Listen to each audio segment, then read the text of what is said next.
बिस्मिल्लाहिर्रहमानिर्रहीम, अस्सलाम वालेकुम and a very good morning. Good Morning public, मैं आपको खुश आमदीद कहूँगी। मैं हूँ अरमिला हसन। उम्मीद करते हैं आप बिल्कुल ठीक ठाक होंगे, मज़े में होंगे, आपकी सुबह अच्छी हुई होगी। सर्दी फिर हो गई है, क्यों हो गई है मुझे नहीं पता। बीच में कम हुई थी 2-3 दिन और आज सुबह फिर वेदर जो है वो हेज़ी हो गया है। इवन मैं वीकेंड पे इस्लामाबाद गई थी, इस्लामाबाद में भी बहुत सर्दी है। क्यों है मतलब है, होती है लेकिन बहुत ज़्यादा सर्दी है, अभी बर्दाश्त नहीं हो रही। ऊपर से शो के लिए मुझे जिस तरीके से ड्रेसअप भी होना पड़ता है, कपड़े भी उस तरह के नहीं होते कि आप विंटर वाले पहन सकें, तो वो भी बड़ी मुश्किल हो रही होती है। मैंने अपने लिए एक हीटर का इंतज़ाम भी किया हुआ है, मतलब मैं आपको सब बता रही हूँ क्योंकि सर्दी बहुत ज़्यादा है।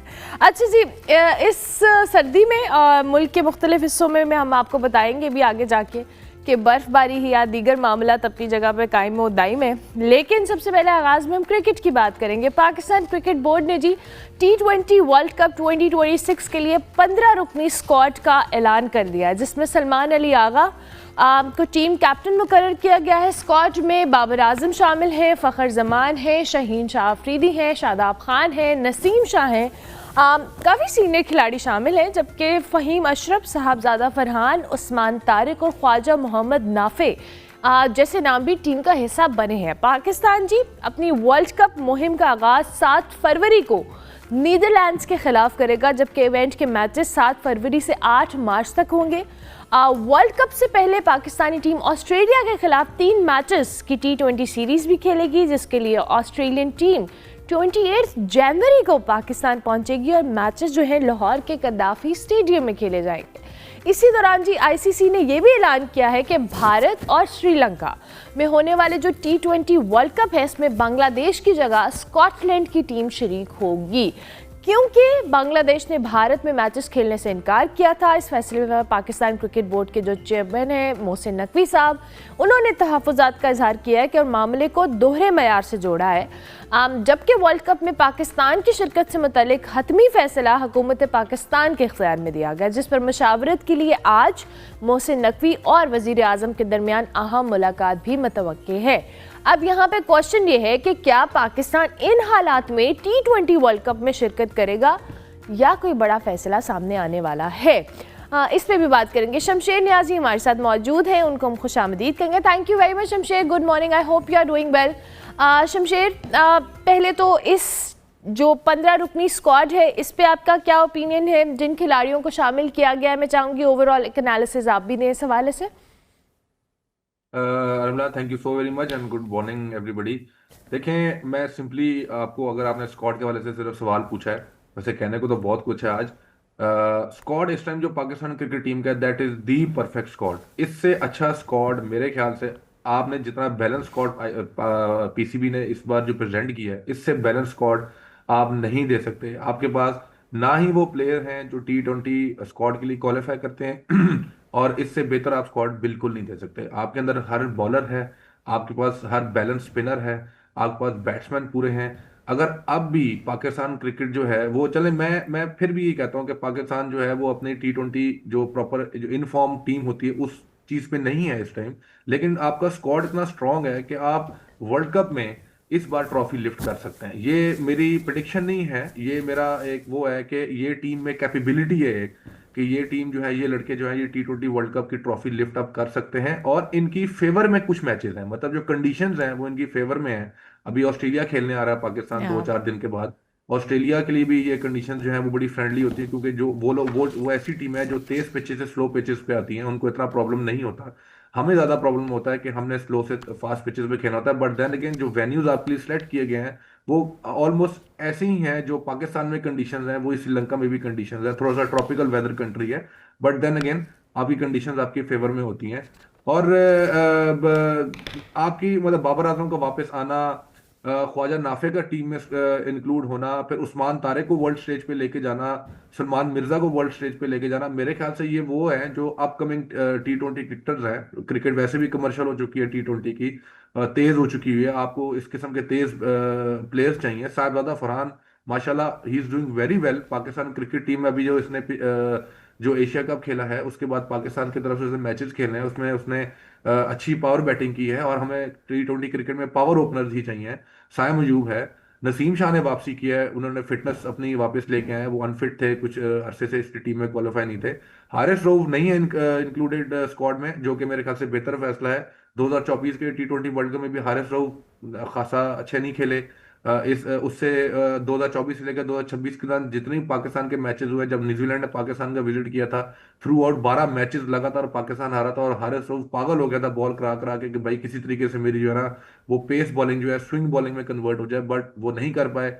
वो T20 स्क्वाड से ड्रॉप हुए, जो कि ठीक है, पाकिस्तान क्रिकेट बोर्ड का एक अच्छा फैसला है। पर देन अगेन आपके पास साइम है, आपके पास बाबर आजम है, आपके पास मोहम्मद नवाज है, सलमान अली आगा, आपकी T20 जो लास्ट जितने पाकिस्तान इंटरनेशनल मैचेस खेले हैं उसमें खासा परफॉर्म करके हैं। कप्तान आपका बड़ा बैलेंस है, तो ओवरऑल टीम का स्क्वाड जो बैलेंस है, इसमें अभी फिलहाल कोई ऐसी चीज हम नजर नहीं आ रही कि जी कोई ऐसा प्लेयर नहीं है जिसकी वजह से टीम जो है थोड़ी सी बैक एंड पे जाके हो। शादाब खान ने टीम में वापसी की है, बिग बैश लीग में उन्होंने अच्छा परफॉर्म किया या है। लेग स्पिनर की एक जरूरत भी थी हमें टीम में, एक एक्सपीरियंस लेग स्पिनर की जरूरत थी, और इस बार शादाब खान से बहुत ज्यादा एक्सपेक्टेशन है। But then again let's see, जो ग्राउंड में जो परफॉर्म करेगा वही होगा, लेकिन स्क्वाड खासा बैलेंस है। मतलब आपका एनालिसिस ये है कि जो स्क्वाड सेलेक्ट किया गया है वर्ल्ड कप जैसे बड़े इवेंट के लिए, इट्स क्वाइट बैलेंस्ड और हम इससे अच्छी एक्सपेक्टेशंस रख सकते हैं। शमशेर, समटाइम्स हम लोग पहले जब देख रहे होते हैं, जब स्क्वाड अनाउंस भी हो रहा होता है, दो कि आई एम ग्लैड के काफ़ी टाइम तो पहले नहीं हुआ, खैर हमने भी एंड मोमेंट पे अनाउंस किया है, लेकिन स्टिल जो स्क्वाड अनाउंस होता है जब हम ऑन ग्राउंड जाते हैं तो ज़ाहिर है कंडीशन सारी चीज़ें बड़ी मुख्तलिफ होती हैं। श्रीलंका और इंडिया इस बार वेन्यू है, आई होप कि जो भी हमारा अगला स्टांस होगा उस पर आज मुशावरत होनी है, लेकिन श्रीलंका की conditions, what do you think कि हमारे जो प्लेयर्स जिनको सिलेक्ट किया गया है ये फेमिलियर तो हैं, लेकिन eight the end of the day इस बड़े इवेंट के अंदर जब बहुत बड़ी टीम्स भी आपके अगेंस्ट खेल रही होती हैं, आपको अपनी स्ट्रैटेजी, प्लानिंग और कंडीशंस सारी ऑन स्पॉट भी डिसाइड करनी होती हैं, राइट? देखें, जो स्ट्रेटजीज होती हैं, जो प्लानिंग होती है, वो तो आप किसी भी वेन्यू में जाके आप खेलें क्रिकेट, आप किसी भी कंडीशन में जाके खेलें, वो आपको करनी पड़ती है। और पाकिस्तान को इस स्क्वाड के साथ, मैं तो कहूँगा अपनी मैनेजमेंट को, जितनी भी पाकिस्तान क्रिकेट टीम की जो मैनेजमेंट है, जितना कोचिंग स्टाफ है, इनको चाहिए कि ये अच्छा एक प्लान बना के जाएं। इनके पास इससे अच्छा स्क्वाड नहीं आ सकता। हमारे पाकिस्तान क्रिकेट बोर्ड का, हमारी पाकिस्तान क्रिकेट का एक बहुत बड़ा प्रॉब्लम ये भी है कि हम एड एंड ड्रॉप बहुत ज्यादा करते हैं टीम के अंदर। तो इन लड़कों को जो है ना, हमारे पाकिस्तान में लड़के जो खेलते हैं प्रोफेशनल क्रिकेट, उनको शिकायत ये होती है कि यार परफॉर्मेंस एक दें, ड्रॉप हम साल साल के लिए हो जाते हैं, या परफॉर्मेंस ना दें हम बिल्कुल टीम से बाहर रहते हैं। तो ये मौके होते हैं कि आप प्रॉपर प्लानिंग करते हैं, प्रॉपर स्ट्रेटजीज बनाते हैं, कि what ever the condition is. दो, हमें श्रीलंका की जो कंडीशन है वो सूट करती हैं, क्योंकि पाकिस्तान श्रीलंका में कोई ज्यादा फासला नहीं है, और उनकी जो वेदर कंडीशन है वो टिपिकली मतलब कि थोड़ा सा हमारे से मैच करती हैं, उनकी पिच कंडीशन हमारे से मैच करती हैं। मैंने पहले भी बताया, आपने मुझसे पूछा था कि श्रीलंका में जरा ट्रॉपिकल वेदर है, नो डाउट, वहाँ पे हवाएं और वहाँ पे नमी का दबाव बहुत ज्यादा होता है, उसकी वजह से बॉल जो है वो अपनी जगह से अपनी जगह पे ज्यादातर नहीं रहता, बॉल बहुत ज्यादा इन आउट स्विंग करता है। लेकिन फिर भी अगर आप एक प्लान करके जाए, अगर ऑस्ट्रेलिया की टीम या इंग्लैंड की टीम आगे इन पिचेस पे अगर आपको अच्छा बैटिंग, अच्छी बॉलिंग करके दिखा सकती है, वो थ्रू प्लानिंग करते हैं, तो आप भी कर सकते हैं। एक प्लानिंग चाहिए प्रॉपर। और मेरे ख्याल से पाकिस्तान क्रिकेट को चाहिए कि यार अब बहुत हो गई है, प्लीज अब आपको T20 क्रिकेट में कमबैक मानना चाहिए। क्रिकेट मैंने पहले बताया है इतनी तेजी से ग्रो कर रही है दुनिया के अंदर, और आपके पास चांसेस कम रह जाएंगे क्वालिफाई करने के लिए चीज़ों में, आपके पास इमेज मेंटेन करने के चांसेस कम रह जाएंगे। तो आपको आज ही से क्रिकेट को, अगर क्रिकेट कमर्शियल हो गई है, क्रिकेट तेज हो गई है, तो आपको प्लानिंग स्ट्रेटजीज बना के वर्ल्ड कप खेलना है। और दूसरा सबसे इंपॉर्टेंट पॉइंट, आप वर्ल्ड कप खेलने जा रहे हैं, आप माइंड में वर्ल्ड कप लेके जाएं, एक एग्रेशन लेके जाएं, एक हंगर लेके जाएं, एक आप विनिंग मेंटेलिटी लेके जाएं। ठीक है, आपकी बॉडी फिट है, हम मानते हैं आप लोग सारे फिट हैं, फिटनेस में सब ठीक है, लेकिन मेंटल जो आपकी फिटनेस है ना, वो डबल स्ट्रांग होनी चाहिए आपकी फिजिकल फिटनेस से, क्योंकि आपकी मेंटेलिटी ही है, लोगों की मेंटेलिटी ही होती है जो उनको ऊपर नीचे लेके जाती है। तो और मेंटेलिटी आपकी बिल्डअप होती है स्ट्रेटजी प्लानिंग से, यानी आपका माइंडसेट है जो आपको कहीं ना कहीं लेके जाता है, and you are so right about it. अच्छा शमशेर, अब जब भी कोई बड़ी इवेंट आ रहा होता है उससे पहले बड़े अच्छे मौके होते हैं टीम के पास, और हमारे पास भी है कि हम ऑस्ट्रेलिया के अगेंस्ट खेलने जा रहे हैं और अपने होम ग्राउंड पे खेल रहे हैं, but at the end of the day एक फॉर्म में मोमेंटम बिल्ड होता है समहाउ एक बड़े इवेंट के लिए। ऑस्ट्रेलियन टीम एक बड़ी स्ट्रॉन्गर साइड है, वी ऑल नो। उनके अगेंस्ट खेलना और हमारे लिए तैयारी का कितना अच्छा चांस है, अपने होम ग्राउंड पे हमारी जो कंडीशंस हैं हम उनसे फेमिलियर हैं, एक अच्छा मोमेंटम बिल्ड करने के लिए कि अगर हम इन सीरीज़ में ऑस्ट्रेलिया को हराते भी हैं या अच्छा या टफ टाइम देते भी हैं तो हमारे लिए भी आगे जाके अच्छा होगा। देखिए पाकिस्तान इस हवाले से बड़ा लकी रहा है कि उनको बिल्कुल वर्ल्ड कप से पहले उनको ऑस्ट्रेलिया जैसी टीम के खिलाफ अपने होम सीरीज खेलने का मौका मिल गया। या तो होता ना कि पाकिस्तान ऑस्ट्रेलिया में जाके ये सीरीज खेलता, पाकिस्तान को अपनी होम सीरीज खेलने का मौका मिल गया और वर्ल्ड बेस्ट T20 टीम के अगेंस्ट। तो ये पाकिस्तान के पास बहुत अच्छा मौका है, नंबर वन होम सीरीज जीतने का, नंबर टू ऑस्ट्रेलिया जैसी टीम की स्ट्रेटेजीज और प्लानिंग समझने का, नंबर थ्री बड़े बड़े प्लेयर्स के अगेंस्ट खेलने का जो कि स्पेशलाइज है T20 क्रिकेट में। और मैं आपको एक और बड़ी बात हूँ, हम जो यहाँ बैठ के ये कह रहे हैं कि वो उनकी प्लानिंग और स्ट्रेटेजी हमें समझ आ जाएंगी, इस तरह की बड़ी टीम इतनी सेट होती हैं, ये अपनी प्लानिंग और स्ट्रेटेजीज वर्ल्ड कप से पहले एक्सपोज ही नहीं करती। ये प्लान बी या प्लान डी लगा के खेलती हैं आपके अगेंस्ट, कि भाई पाकिस्तान जैसी साइड को जो जिसकी ये कंडीशंस हैं, फेवर कंडीशंस हैं, उनको अपनी प्लानिंग दिखानी। लेकिन आपका माइंडसेट इतना शार्प होना चाहिए, आपको पता होना चाहिए कि यार अगर मैंने एक मूव करनी है तो मेरी अगली मूव समझ आनी चाहिए कि वो क्या कर रहे हैं। तो इस हवाले से पाकिस्तान को चाहिए कि वो होम सीरीज एक तो जीते, उनको ये सीरीज जीतना बड़ा जरूरी है। मैं आपको बता रहा हूं, अगर पाकिस्तान ऑस्ट्रेलिया के खिलाफ ये सीरीज जीता ना, आप देखिएगा पाकिस्तान का मोराल वर्ल्ड कप में क्या होगा। आप सीरीज जीते, आपका मोराल हाई होगा, आपको ऑस्ट्रेलिया की टीम के खिलाफ खेलने की प्रैक्टिस होगी, ऑस्ट्रेलिया को अपने कंडीशंस में आपको खिलाने का ऑफर मिल रहा है प्रॉपर तरीके से। और पाकिस्तान बड़ा लकी है, इस चीज को पाकिस्तान को क्लिक करना चाहिए। सबसे बड़ी बात यह कि मैनेजमेंट को तो चीज सोचनी चाहिए और वो सोच भी रही होगी। ऐसी बात नहीं हम यहाँ बैठ के कमेंट, बहुत से लोग यहाँ बैठ के कमेंट कर देते हैं कि जी मैनेजमेंट ये मैनेजमेंट वो, ऐसी बात नहीं है। वो क्वालिफाइड लोग हैं, हमसे बहुत बेहतर है, आपसे मेरे से तो बहुत बेहतर लोग हैं। लेकिन देन अगेन एक प्लानिंग होती है, प्लेयर खुद करता है। अब हमारी टीम में जितने भी प्लेयर्स हैं ये सारे प्रोफेशनल्स हैं, इन्होंने 5-5 10-10 साल लगा दिए क्रिकेट को, इन्हें प्रोफेशनल क्रिकेट को ये लोग समझते हैं, ऑस्ट्रेलिया के खिलाफ खेल चुके हैं। इनको चाहिए कि ये प्रॉपर प्लानिंग करें, आपस में टीम मैनेजमेंट के साथ बैठें, ऑस्ट्रेलिया को ये सीरीज हराएं, ताकि आपका मोराल वर्ल्ड कप में हाई हो, आपको ऑस्ट्रेलिया के से खेलने का प्रैक्टिस हो वर्ल्ड कप से पहले, और आप ऑस्ट्रेलिया को हराएं ताकि उनका भी मोराल डाउन हो। ये बड़ी चीजें फर्क लाती हैं, क्रिकेट बड़ी बारीकी की स्पोर्ट्स है, बड़ी चीजें फर्क लेके आती हैं। तो पाकिस्तान के लिए बहुत लकी कंडीशन है और बहुत लकी साबित होगा पाकिस्तान अगर ये सीरीज पाकिस्तान खेले तो। इंशाल्लाह। अच्छा, अब एक और ड्रामा जो इंडिया की तरफ से, इनफैक्ट इंडियन क्रिकेट बोर्ड और आईसीसी, आई नो के बहुत बड़ा इन्फ्लुएंस है आईसीसी के ऊपर, इंडियन क्रिकेट बोर्ड का, बट ये जो बांग्लादेश वाला मामला हुआ है इस पे अब उनको एक्सक्लूड करके स्कॉटलैंड का शामिल होना, और पाकिस्तान चूंकि अब आगे वेन्यू तो इंडिया भी है, पाकिस्तान जो स्टांस अपनाएगा वो हुकूमत पाकिस्तान को जो इख्तियार दिया गया है, बट आज मीटिंग भी है, इस पे क्या एनालिसिस है शमशेर आपका? देखिए सबसे पहली बात तो ये कि बहुत बड़ी वेरी अनफॉर्चुनेट और बहुत ज्यादती हुई है बांग्लादेश के साथ। बांग्लादेश कोई छोटी टीम नहीं है। बांग्लादेश एक ऐसा कंट्री है जो अब बांग्लादेश प्रीमियर लीग करवा सकता है। इन्होंने अभी 4-5 दिन पहले जो है इन्होंने बांग्लादेश प्रीमियर लीग का फाइनल करवाया है, और वहां पे आपने उनका क्राउड देखे, उनमें क्रिकेट जो एक जोश और जज्बा है क्रिकेट को लेके वो बहुत ज्यादा है, वहाँ क्रिकेट की बहुत फैन फॉलोइंग है। तो बांग्लादेश एक बड़ी क्वालिफाइड टीम है, कोई आज से नहीं क्रिकेट खेलती आ रही, हमारे बचपन से हम देखते आ रहे हैं बांग्लादेश हर टूर्नामेंट में, हर आईसीसी के इवेंट में क्वालिफाई करती आ रही है। और बांग्लादेश ने जिस तरह रिक्वेस्ट की है कि जी हमने इंडिया में वेन्यू पे नहीं खेलना due to some political reasons, कोई और रीजन भी हो सकती हैं, बज़ाहिरन तो ये पॉलिटिकल रीजन नजर आ रही हैं, लेकिन आईसीसी को इतना स्ट्रॉन्ग स्टेप नहीं लेना चाहिए था कि यार आपने स्कॉटलैंड को ही आपने रिप्लेस कर दिया बांग्लादेश से।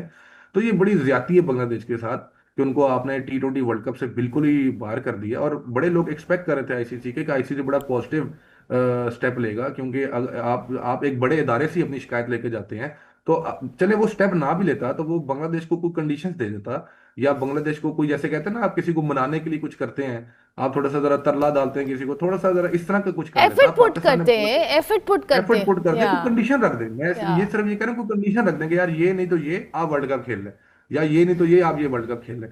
तो आपने बिल्कुल उठा के उनको वर्ल्ड कप से पहले उनको धचका तो मिला ही है, मतलब कि उनके सिर्फ बांग्लादेश क्रिकेट टीम का बाहर होना नहीं है, उनकी अवाम मतलब कि आई क्रिकेट एम को लेके बड़ी श्योर। सीरियस है उनकी।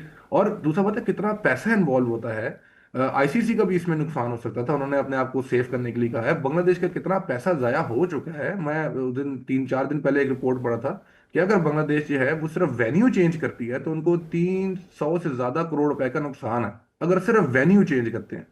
तो इन्होंने तो वर्ल्ड कप से ही बाहर कर दिया, तो ब्रॉडकास्टर और स्पॉन्सर्स अब तो वो तो आई एम हाथ में पैसा श्योर। लेके वो सड़कों पे खड़े हुए हैं कि भाई अब हमने क्या करना है। तो ये बड़ी बड़ी अनफॉर्चुनेट बात है, मतलब कि अगर आपने क्रिकेटिंग वर्ल्ड को खराब कर ही दिया है तो ये इससे बेहतरीन फैसला आईसीसी की तरफ से नहीं आ सकता। और आईसीसी को मैं कभी भी बड़ा बेहतरीन वर्ड नहीं यूज करना चाहता था, लेकिन उसके पीछे जो लोग बैठे हैं वो भी इंडियन ओरिजिन के हैं। तो आप अगर क्रिकेट को अपनी पर्सनल जातियात पे या लेके अगर आप इस तरह के फैसले करेंगे और दुनिया लेवल पे आप अगर अगले को नीच दिखाने की कोशिश करेंगे और तो ये बहुत बड़ी ज्यादती है। इस पे आईसीसी को दोबारा कोई एक्शन लेना चाहिए। चलें, अब तो उन्होंने फैसला दे दिया, लेकिन in future Bangladesh cricket board को अपील करनी चाहिए और इसमें दो चार कंट्रीज को साथ देना चाहिए। जैसे पाकिस्तान बांग्लादेश या का बड़ा साथ दे रहा है। मोस्ट नकवी ने भी आज जो है वो पीएम के साथ उन्होंने मुज़ाकरात करने हैं। लेकिन मैं पाकिस्तान क्रिकेट को यही कहूंगा, कोई बड़ा स्टेप लेने से पहले जरूर कुछ सोचे, क्योंकि आपकी भी क्रिकेट एट स्टेक है। इस टाइम आप भी रिकवरी मोड में हैं और आप भी इस टाइम बर्दाश्त नहीं कर सकते। मैं और आप तो बिल्कुल नहीं बर्दाश्त करते कि एज अ क्रिकेट फैन कि हम पाकिस्तान को वर्ल्ड कप में खेलते ना देखें। तो ये एब्सोल्युटली। बड़ी ज्यादती है, और आई किसी को बिलीव बड़ा। पाकिस्तान को ये बाहर करने की कोशिश कर भी लें तो कर नहीं पाएंगे, बिकॉज समहाउ इनके अपने भी स्टेक्स बहुत सारे इन्वॉल्व है आईसीसी के और बीसीसीआई के, तो ये भी एक बड़ा फैक्टर है। Thank you very much Shamsher, बहुत शुक्रिया कि आपने ज्वाइन किया। शमशेर नियाज स्पोर्ट्स एनालिस्ट हमारे साथ मौजूद थे, अपना तजिया दे रहे थे। ब्रेक लेते हैं, ब्रेक के बाद वापस आते हैं।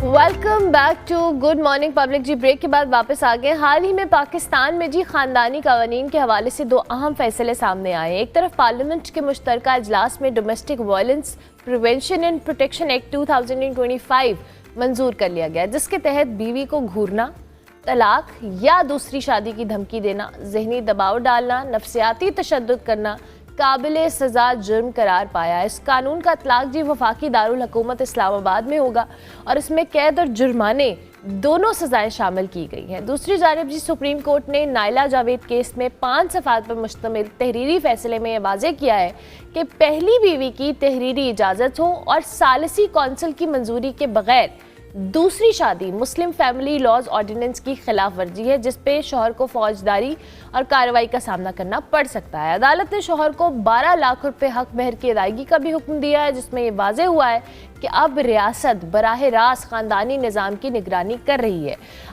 ये कवानीन या ये फैसले पाकिस्तान में जो आपका फैमिली सिस्टम है इसकी बेहतरी में किस कदर हेल्पफुल हो सकते हैं, इस हवाले से बात करेंगे। सईदा गुलाम फातिमा हमारे साथ मौजूद हैं, उनको हम खुश आमदीद कहेंगे। ह्यूमन राइट्स एक्टिविस्ट भी हैं। थैंक यू वेरी मच, बहुत शुक्रिया आपका कि आप तशरीफ़ लाई। ये दो अहम चीज़ें हैं जिस पे मैं चाहूँगी आप कमेंट भी कीजिएगा। पहले तो ये जो इजलास में domestic violence prevention and protection act मंजूर हुआ है, इस पे क्या आप कहेंगी कि ये सारे मामलात हमारे जो फैमिली सिस्टम है इसकी बेहतरी में कितना इम्पोर्टेंट रोल अदा कर सकते हैं? बिस्मिल्लाहिर्रहमानिर्रहीम। देखें, सबसे पहले तो शुक्रिया आपका और आपके चैनल का कि इस तरह के जो वाकई जो इश्यूज़ हैं उन पर बात करना जो है वो बहुत ज़रूरी होता है, क्योंकि हमारी जो ख़ानदान हैं, फैमिलीज़ हैं, उनके अंदर ये जो चीज़ें एक अरसा वो घुट घुट कर ख़ानदान का कोई फ़र्द भी जो है वो सफ़र करता है और फिर उसके नतीजे में भयानक नताइज भी सामने आते हैं हमारे सामने। तो इसलिए बहुत शुक्रिया दोबारा। मैं ये समझती हूँ कि ये कानून जो है इसकी बड़ी ज़रूरत थी और ये कोई 1-2 साल की या 5 साल की मेहनत नहीं है। ये 20 साल पहले से इसके लिए बात हो रही थी और असम्बली फ्लोर पर भी हुई, सेनेट में भी हुई, फिर बाद में इस पे बात होने के बाद फिर जब ये 18वीं तरमीम आई फिर ये थोड़ा तातुल का शिकार भी रही। उसके बाद फिर चलें देर आए दुरुस्त आए। इसमें तकरीबन तशद्दुद की हर शक्ल को जो है वो एड्रेस किया गया है, वो ज़हनी हो, जिस्मानी हो, मुआशी हो और ख़ास तौर पे जो घरेलू तनाज़ात की या उसकी वजह बनती है आपस में झगड़े की, वो यही होता है कि ज़हनी तशद्दुद है, उसमें जिस्मानी तशद्दुद है, मुआशी तशद्दुद का बड़ा उसमें रोल होता है। बिल्कुल। तो ये भी कहा जाता रहा है और कहते हैं कि जी ये अपने पेरेंट्स से लेकर आओ।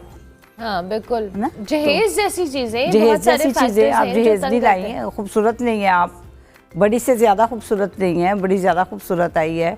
अब तो मैंने यहाँ तक देखा था कि ये भी अब क्राइटेरिया बनता जा रहा है कि वो जो हमारी बड़ी भाभी है ना, उसकी वालदा बहुत खूबसूरत है। इमेजिन आप देखें किस कदर एक टॉर्चर है, टॉर्चर है ये किस भी, कदर। और वो भी ऐसी चीज पे जिस पे इंसान का कोई कंट्रोल नहीं कोई है। कंट्रोल नहीं। तो इस कानून में, इस एक्ट में उन तमाम चीज़ों को कवर करने की कोशिश की गई है। अभी हम इस पे बहुत ज़्यादा वो नहीं है, इसलिए कि देखें एक चीज़ जब आती है तो चले इतना हो गया कि कुछ कानून तो बन गया ना, अब उस पे एक इम्प्लीमेंटेशन का भी मसला है जो कि बिल्कुल। हमेशा से हम सिविल सोसाइटी के लोग तो इस पे बहुत बात करते हैं इम्प्लीमेंटेशन पे, कि इसको अब किस तरह से हमारी रियासत जो है वो अमल दरामद कराएगी। लेकिन एक कानून बन गया और उसमें अभी ये कुछ चीज़ें इस तरह की भी हैं कि अगर मैं मज़दूरों के हवाले से बात करूं बिल्कुल। तो मज़दूर औरत की यहाँ बात नहीं की गई। अभी इसमें इसकी कमी है कि ख़वातीन जो हैं वो काम करने वाली ख़वातीन को काम की जगह पे हैरेसमेंट का भी वो है, लेकिन उस तरह से इसमें नहीं कवर किया गया ताकि उसको भी कोई प्रोटेक्शन मिल सकती होती। लेकिन आगे जाके होपफुली जहाँ पर इतनी चीजें बातें मानी बेहतर गई होंगी। अच्छा, हमारे ये तो आई एम ग्लैड कि अगर ये ऑर्डिनेंस भी पास हुआ है और ये एक इतलाक इसमें इस्लामाबाद के हवाले से बात की जा रही है कि वफाकी दारुल हुकूमत में इसका इतलाक होगा, बट आई थिंक हमने इनिशिएट तो किया इस पे इम्प्लीमेंटेशन, जैसे अभी आपने बात की कि बहुत बड़ा चैलेंज है, लेकिन उसके साथ साथ as a society I believe Ghulam Fatima साहिबा ये भी एक बहुत बड़ा चैलेंज है कि लोगों को अवेयरनेस देना, और ये सिर्फ ख़वातीन के हवाले से नहीं है, मर्दों पे भी इतलाक होता है। एंड आई बिलीव कि वो भी एक रेशो मौजूद है जहाँ पे मर्द हज़रात भी उसी तरीके से टॉर्चर हो रहे हैं जहाँ पे ख़वातीन होती हैं आई बिलीव, और रेशो कम ज़्यादा का तो आई एम श्योर है मामला, लेकिन स्टिल ये दोनों जेंडर्स के ऊपर इतलाक होता है इस चीज़ का। मैं ये समझती हूँ कि ये सिर्फ मियाँ बीवी की बात नहीं है इस कानून में, इसमें बच्चों की बात है, इसमें वो फैमिली मेम्बर जो रिलेशनशिप में रह रहे हैं उसमें बूढ़े वालिदैन भी हैं, बच्चे भी हैं, ट्रांसजेंडर भी हैं और मियाँ बीवी भी हैं, और उसमें बिल्कुल मर्द को भी उतने ही हकूक़ हासिल है। मर्द के लिए भी वही कानून होगा जो एक खातून के लिए है। अलबत्ता वही बात है आप वाली बात के रेशो की कि ख़वातीन उसमें ज़्यादा पिस रही हैं और मर्द चूँकि कम है, लेकिन मर्द को भी वही प्रोटेक्शन तो मौजूद है। बिल्कुल ठीक है। अच्छा, एक और चीज़ जो नाइला जावेद केस का जिसका हम जिक्र कर रहे हैं, उस पर सुप्रीम कोर्ट ने जी फैसला दिया है, और पहली बीवी की तहरीरी इजाज़त हो या सालसी काउंसिल की मंजूरी के बगैर दूसरी शादी, इस पे भी उन्होंने फैसला दिया, ऑर्डिनेंस की खिलाफ वर्जी करार दिया गया और साथ साथ कार्रवाई भी होगी। 12 लाख हक महर के हवाले से भी कहा गया है। ये जो फैमिली सिस्टम है इसको सपोर्ट करने में इस तरह के आप क्या समझती हैं जो फैसले हैं या इस तरह के जो टेस्ट केसेस हैं हमारे सामने आ रहे हैं, ये कितना इंपॉर्टेंट रोल प्ले करेंगे एज अ सोसाइटी रिफॉर्म्स लाने के लिए भी ये संभव? देखिए बात सुने, अब जो ऑलरेडी पहले 2025 का वो है उसमें अभी भी ये कानून तो है कि खातून जो है अगर वो उसको टॉर्चर किया जा रहा है तो वो कॉल कर सकती है, और वो कॉल करने के बाद वो ये तो नहीं होता कि बाज़-औक़ात हमें पुलिस ने ये भी बताया कि वो खातून कहती ठीक है आप आ गए हैं, मैंने इनको डरा दिया है और अब ये बेहतर हो जाएंगे, मेरे साथ ठीक हो जाएंगे। तो मैं ये समझती हूँ कि एक अच्छा कानून बन गया है। फैसला जो आया है सुप्रीम कोर्ट का वो भी बड़ा ज़बरदस्त है। पता तो होना कि इंसाफ की रसाई है और इंसाफ पर बात की जा रही है, इंसाफ दिया जा रहा है, तो इंसाफ होता नज़र आता है ना। फिर तो ये एक डर तो होना चाहिए ना, और एक खातून को प्रोटेक्शन भी होनी चाहिए कि आप उसकी इजाज़त के बगैर अगर शादी कर सकते हैं तो फिर खातून को भी वही राइट होना चाहिए कि वो भी डाइवोर्स ले सकती है, तनसीक निकाह का वो कर सकती है। अब वो ज़बरदस्ती मर्द तो नहीं उसको रख सकता ना। तो इसमें बेसिकली तो यही था ना कि वो जो नाइला जावेद थी उसने यही तनसीक निकाह की किया था, लोअर कोर्ट से उसकी बात नहीं जब सुनी गई तो सुप्रीम कोर्ट में चली गई। और वहाँ पर एक और बात यहाँ को, सुप्रीम कोर्ट हो, जुडिशरी हो या कोई भी अदारा हो, जहाँ पर ख़वातीन की मुतनासिब नुमाइंदगी होगी वहाँ पर इसी तरह के अच्छे फैसले भी आएंगे और अच्छे कवानीन भी बनेंगे मेरे ख्याल में। I am sure. अच्छा, मैं इन जेनेरिक आपसे सवाल करूंगी कि जाहिर है आप एक्टिविस्ट भी हैं, आप इस हवाले से केसेस देखती भी हैं। हमारे जो ये बहुत सारे इश्यूज़ एड्रेस होने वाले हैं जो कि अनफॉर्चुनेटली उस लेवल के ऊपर नहीं हो रहे, जिसमें हम इन इश्यूज़ को तो डिस्कस कर रहे हैं, हम सिर्फ फिज़िकल टॉर्चर या अब्यूज़ की बात करते हैं। जो मेंटल टॉर्चर है या आपको नफसियाती दबाव देना है, ये इसकी तादाद या इन केसेस की तादाद विद टाइम बहुत ज़्यादा बढ़ती चली जा रही है। और ये टॉक्सिक एनवायरनमेंट जिसमें ख़वातीन रहती हैं, उसी में वो अपनी जनरेशन्स को आगे लेके चल रही हैं, बच्चे भी उसी में पल रहे हैं और हम एक पूरी जनरेशन को डिस्टर्ब कर रहे हैं समहाउ। बिल्कुल ऐसे ही है। देखिए, इस पे तो इस कानून की जो ख़ास बात है वो यही है कि इसमें जो एक ज़हनी तशद्दुद है, जिस्मानी तशद्दुद है उसको, और मुआशी तशद्दुद, इन तीनों चीज़ों को बहुत अच्छे तरीके से देखा गया है और लिया गया है। क्योंकि पूरी की पूरी फैमिली, जब माँ पर तशद्दुद हो रहा था तो बच्चे सफ़र करते हैं साथ ना, फिर ब्रोकन फैमिलीज़ के क्या होते हैं, या इस तरह के एनवायरनमेंट में पलने वाले बच्चे जो हैं वो अपनी बीवी के साथ क्या करेंगे, या वो बच्ची जो है वो अपने शौहर के साथ किस तरह का बिहेवियर रखेगी, जिसने अपने पेरेंट्स को जो है ना वो इसमें देखा है, या अपने बड़ों को देखा है, या अपने किसी भी फैमिली मेम्बर को पर तशद्दुद होते देखा है, तो वो फिर उस तरह का जो है ना वो फिर बीमार मुआशरा और ज़हनी दबाव में ही वो लोग जो है ना वो बड़े होंगे, और फिर उनकी भी वही रवैये जो है ना उसी किस्म के सामने आएंगे। तो ये बहुत ही एक भयानक सूरत है, जैसा कि आपने खुद ही इसमें बता दिया कि पूरे का पूरा एक फैमिली सिस्टम डिस्टर्ब हो जाता है और वो सारा एनवायरनमेंट ख़राब हो जाता है। ये तो जुडिशरी पॉइंट ऑफ व्यू से है गुलाम फातिमा साहिबा, लेकिन अब हमें सोसाइटी पे अवेयरनेस क्रिएट करने के लिए भी कुछ करना है। और आप जैसे या सिविल सोसाइटी इस हवाले से बात तो करिए, लेकिन बात करना या ऐसी चीज़ें करना एक हद तक फ़ायदेमंद होता है। Eight the end of the day actions must be required, और हमें इस चीज़ को एक जो कह लें ना बड़े प्लेटफॉर्म के ऊपर या बड़े लेवल के ऊपर अपनी सोसाइटी को अवेयरनेस देने के लिए क्रिएट करना है। देखिए, बिल्कुल आपकी बात दुरुस्त है कि हमें एज ए सिविल सोसाइटी और हम हुकूमती सतह पर हमें हर लिहाज से जो है ना वो एक अवेयरनेस का इम्पैक्ट तो होता है। हमें अवेयरनेस तो देनी पड़ेगी, इस कानून के बारे में भी बताना पड़ेगा, इसकी सज़ाओं के बारे में भी बताना पड़ेगा, ताकि कोई इस तरह के इकदाम करने से पहले उनको पता भी हो कि हमें इसकी सज़ा क्या मिल सकती है। अब यही नाइला जावेद केस का जो फैसला आया है, इससे भी एक इम्पैक्ट तो पड़ा है ना कि जी ठीक है, हमें हक महर की रकम भी अदा करनी पड़ेगी, हमें जुर्माना भी देना पड़ेगा, और हम बिल्कुल ज़बरदस्ती किसी खातून को ये नहीं रोक सकते कि मैंने तो शादी कर ली है तो आप शादी नहीं कर सकती, आप, या मैं आपको डाइवोर्स नहीं आप मुझसे ले सकती। तो ये एक, मैं समझती हूँ कि एक प्रेसिडेंट के तौर पे दिया जाता है और इसका इम्पैक्ट तो पड़ता है। दूसरा, इस एक्ट के, इस कानून के अंदर एक और भी जो मैं समझती हूँ एक अच्छी बात हुई है कि इसमें जो मॉनिटरिंग कमेटियाँ बनेंगी और जो मॉनिटरिंग ऑफिसर होंगे, प्रोटेक्शन ऑफिसर होंगे, तो वो सारी इस चीज़ को तो देखेंगे, और उसमें अगर ख़वातीन की, फिर मैं यही बात करूँगी, नुमाइंदगी होगी तो वो बहुत बेहतर तरीके से डिलीवर कर सकते हैं। बिल्कुल ठीक है, थैंक यू वेरी मच, बहुत शुक्रिया कि आप तशरीफ़ लाइन। सईदा गुलाम फातिमा ह्यूमन राइट एक्टिविस्ट हमारे साथ मौजूद थी, इन दो टॉपिक्स के ऊपर अपना तजिया दे रही थी। हम ब्रेक लेते हैं, ब्रेक के बाद वापस आते हैं।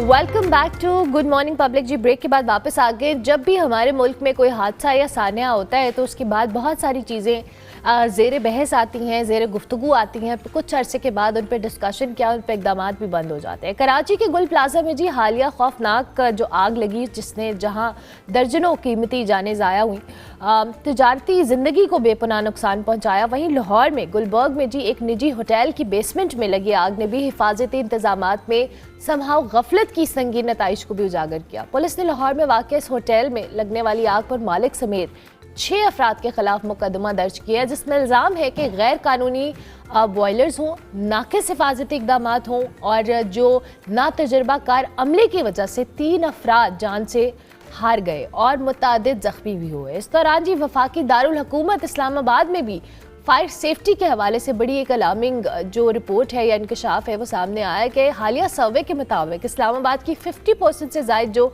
हाई राइज बिल्डिंग्स है, इसमें फायर अलार्म हो, फायर एक्सटिंग्विशर्स हों, इमरजेंसी एग्जिट्स हों, जैसे बुनियादी बेसिक हिफाजती इंतजामात भी मुकम्मल नहीं है, जबकि कवानीन मौजूद होने के बावजूद उसमें इम्प्लीमेंटेशन ना होने के बराबर है। CDA कैपिटल डेवलपमेंट अथॉरिटी ने ऐलान किया है कि हाई राइज बिल्डिंग्स हों, रिहायशी और तजारती मकामात हों, इसमें fire safety systems, emergency exits और हिफाजती आलात मुकम्मल इनकी चेक एंड बैलेंस होना चाहिए ताकि मुस्तकबिल में ऐसे सानियात ना हो। अब सवाल ये है कि वफाकी दारुल हुकूमत में अगर ये सूरत हाल है तो बाकी शहरों में ख़तरे की शिद्दत का हम अंदाज़ा उससे ही लगा सकते हैं। और क्या अगला सानिया, अल्लाह ना करे हम ये चीज़ बैठ कर आज डिस्कस करें। हाई राइज बिल्डिंग्स पे मेरा हमेशा एक कंसर्न रहता है कि अगर हम बेसिक सेफ्टी मेजर्स को नहीं अपना रहे तो इतनी बड़ी बिल्डिंग्स खड़ी कैसे हो रही हैं, ऑपरेट कैसे हो रही हैं और इतने सालों से ऑपरेट हो रही हैं। डॉक्टर अहमद अली गुल, डिज़ास्टर मैनेजमेंट एक्सपर्ट हमारे साथ मौजूद हैं, उनको हम खुश आमदीद कहेंगे। Thank you very much doctor Ali, बहुत शुक्रिया आपके वक्त का। I hope you are doing well.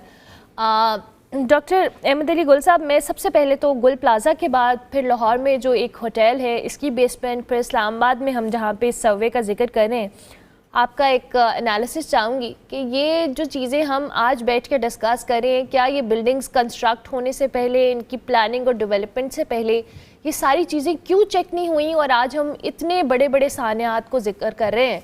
इसकी रीज़न तो हमें समझने की ज़रूरत है।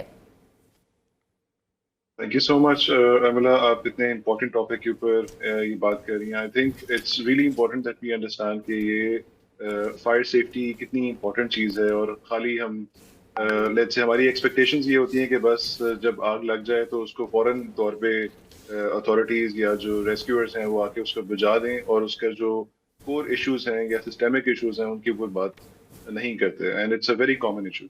तो ये जो गुल प्लाजा वाला इंसिडेंट है ये बहुत ही ट्रैजिक है। इस तरह के सबसे ट्रैजिक इसमें बात ये है कि ये एक रिपीटेड ट्रेजेडी है और इससे पहले बेतहाशा वार्निंग्स थी, ना सिर्फ गुल प्लाजा के अंदर बल्कि there are several other incidents. बाकी कराची के अंदर भी हमें पिछले 10-15 साल में हमने बहुत सारे ऐसे इंसिडेंट देखे हैं जहाँ पे बहुत ज्यादा कीमती जानों का नुकसान हुआ है।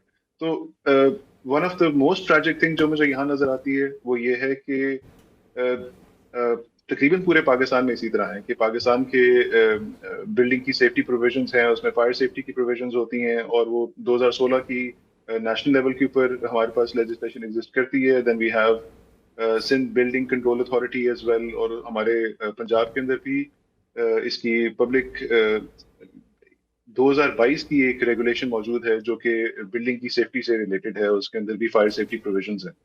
और मसला ये है कि जब भी कोई नया स्ट्रक्चर बनता है तो नई बिल्डिंग के लिए उसके जब हम उसके परमिट्स वगैरह लेते हैं, परमिशंस वगैरह लेते हैं, तो उस वक्त तो हम उसकी सारी कवायद ज़वाबित के हिसाब से हम वो प्लान्स जमा कराते हैं कि जी हाँ let's say fire safety provisions में लिखा है कि जी इस बिल्डिंग का फुटप्रिंट इतना है और उस फुटप्रिंट के हिसाब से हमारे पास ये सेफ्टी एग्जिट्स हैं। अगर let's say minimum 2 safety exits होने चाहिए तो 2 हैं, या अगर ज्यादा बड़ी बिल्डिंग है तो 4 हैं या 5 हैं, उसके हिसाब से बनाए जाते हैं। लेकिन मसला यहाँ पे कुछ और है। यहाँ मसला ये है कि बिल्डिंग बन गई और बिल्डिंग बनने के बाद वो कुछ एग्जिट्स जो है उनको बंद कर दिया गया।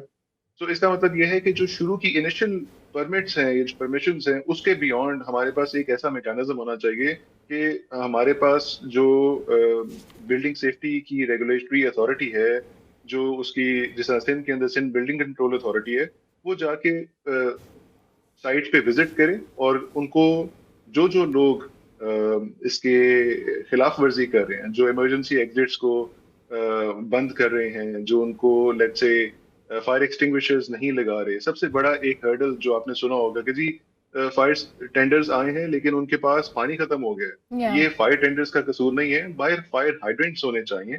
So if the fire hydrants were not operational या वो लगे ही नहीं है, इंस्टॉल ही नहीं किए गए, तो ये बेचारे रेस्क्यूअर्स का कसूर नहीं है।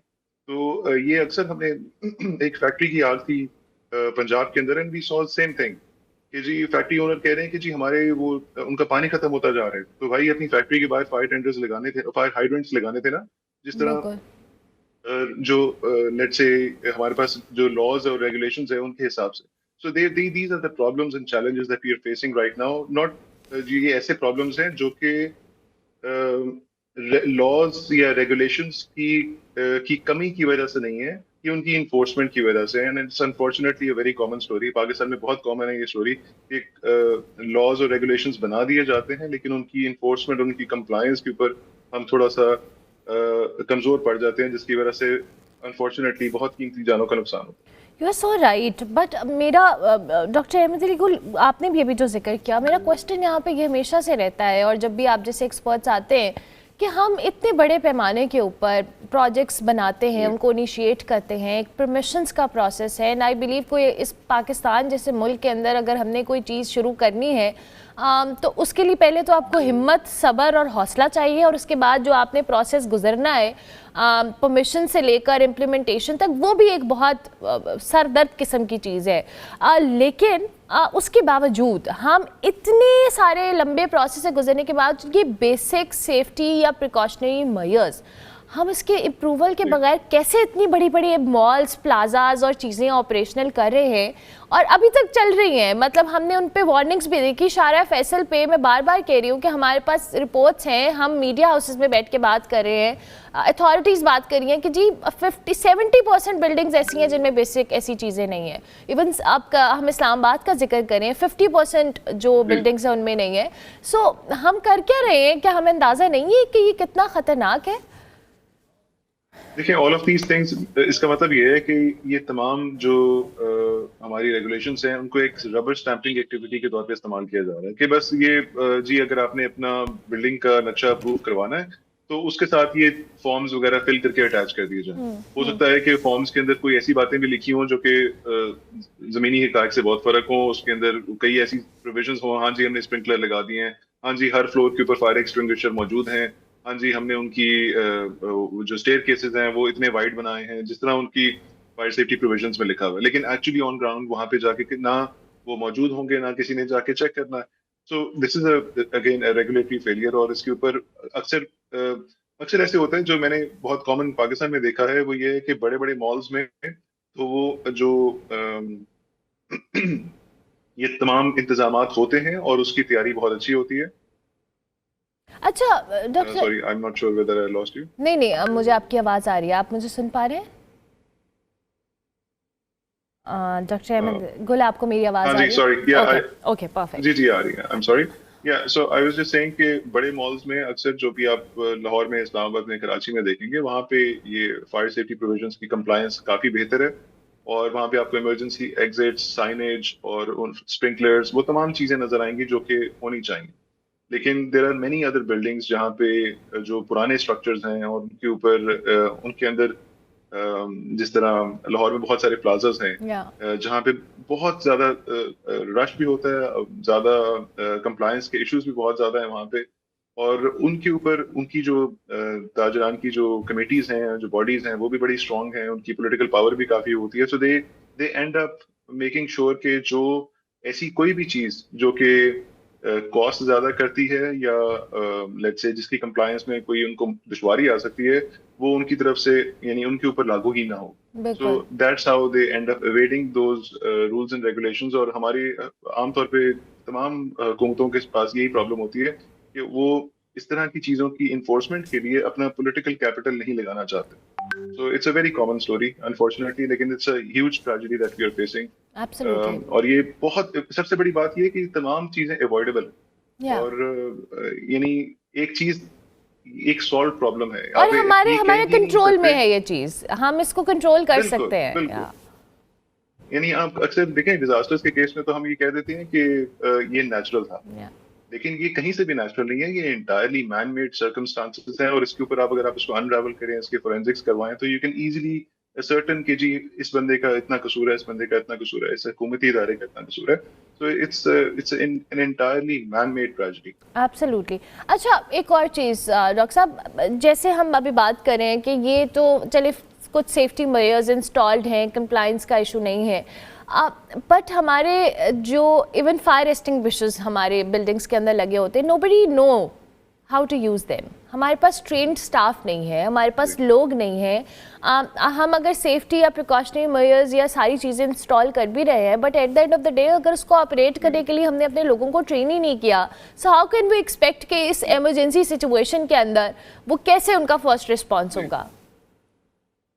आई एग्री, और ये बड़ा एक सीरियस इशू है। और ये अच्छा मेरा जो इनसे इंटरेक्शन रहा है पंजाब की इमरजेंसी सर्विसेज के साथ, they have been extremely forthcoming, बहुत हेल्पफुल हैं। अगर आप उनको अभी भी लेट्स से कॉल करें और उनको कहें कि जी मेरा स्कूल है या मेरा कॉलेज है, मेरी यूनिवर्सिटी है, मेरा इदारा है, मेरी कंपनी है, और मैं चाहता हूँ कि मेरे जो एम्प्लॉयज़ हैं उनको ये पता हो कि हम फायर एक्सटिंग्विशर कैसे चलाएं।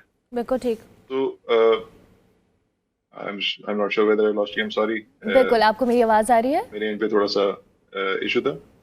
हेलो, आपको आवाज़ आ रही है? Yeah, I'm sorry. I'm Okay, perfect. right here. I can hear you. Yeah, अच्छा, okay. मैं सिर्फ ये सुनना चाह रहा था, सॉरी बताना चाह रहा था कि अगर आप उनको कॉल करें और आप उनसे कहें कि जी हमें ट्रेनिंग चाहिए, तो they would reach there without any issues, और वो आपको यानी बिला मुआवजा और बहुत जबरदस्त किस्म की हाईली ट्रेन्ड प्रोफेशनल्स के साथ आपको ट्रेनिंग मिल सकती है। हो सकता है कि वो ये कहें कि आप हमारे ऑफिस आ जाएं और वहां पे ट्रेनिंग हासिल कर लें, लेकिन it is free for everybody, और ये अवेयरनेस कैंपेन बहुत आसान है। मतलब इट लिटरली टेक्स 15-20 मिनट्स कि आप अपने एम्प्लॉयज को, अपने स्कूल कॉलेजेस के अंदर स्टूडेंट्स को सिखा सकते हैं कि कैसे ऑपरेट करना है। इसके लिए ट्रेंड अमला नहीं चाहिए, इसके लिए हर बंदे की रिस्पॉन्सिबिलिटी है, और ये आराम से ट्रेनिंग हासिल की जा सकती है। बहुत आसान है, और उसमें जो बेसिक प्रिकॉशंस हैं कि अगर आपने किसी बिल्डिंग में अगर आग लग जाए, आपने एग्जिट करना है, तो आपने थोड़ा सा नीचे अपने यानी कहते हैं ना चारों लिम्स के ऊपर ऑन ऑल फोर्स आपने क्रॉल करते हुए नीचे एग्जिट करना है, ताकि जो ऊपर एक्यूमुलेट हुई हुई टॉक्सिक एयर है, जो इसमें धुआं है, वो आप इनहेल ना करें और आप कोलैप्स ना कर जाओ, सेफली एग्जिट कर सकें।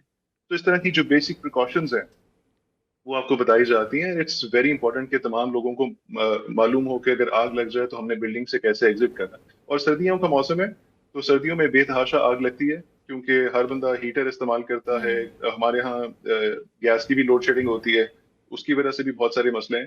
तो जब ज़्यादा लोग गैस की हीटर इस्तेमाल करते हैं, या ये लकड़ियाँ इस्तेमाल करते हैं, या अदरवाइज कोई फ्यूल्स इस्तेमाल करते हैं, जिस तरह वो बॉयलर्स वाला इंसिडेंट था लाहौर के अंदर, तो उससे काफ़ी प्रॉब्लम्स आती हैं। और ये सर्दियों में इसीलिए बहुत सारे इंसिडेंट्स ग्लोबली सुने जाते हैं कि जब यानी सर्दियों में ज़्यादा आग लगती है।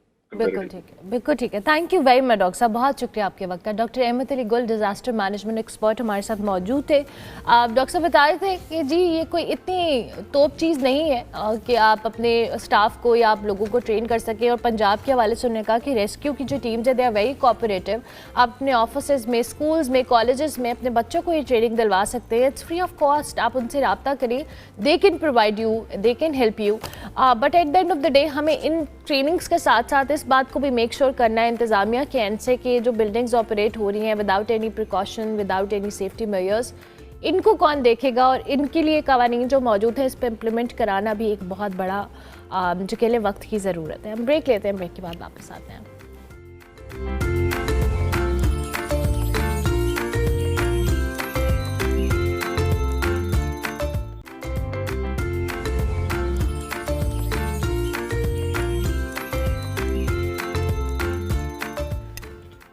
Welcome back to Good Morning Public. Break के बाद वापस आ गए हैं जनाब, और अब हम बात करेंगे इंटरनेट पे आजकल वायरल होने वाली एक शॉर्ट वीडियो के हवाले से, जिसने एक बड़े इमोशनल समहाउ बहुत सारे लोगों को इमोशनल लेवल के ऊपर ट्रिगर भी किया है।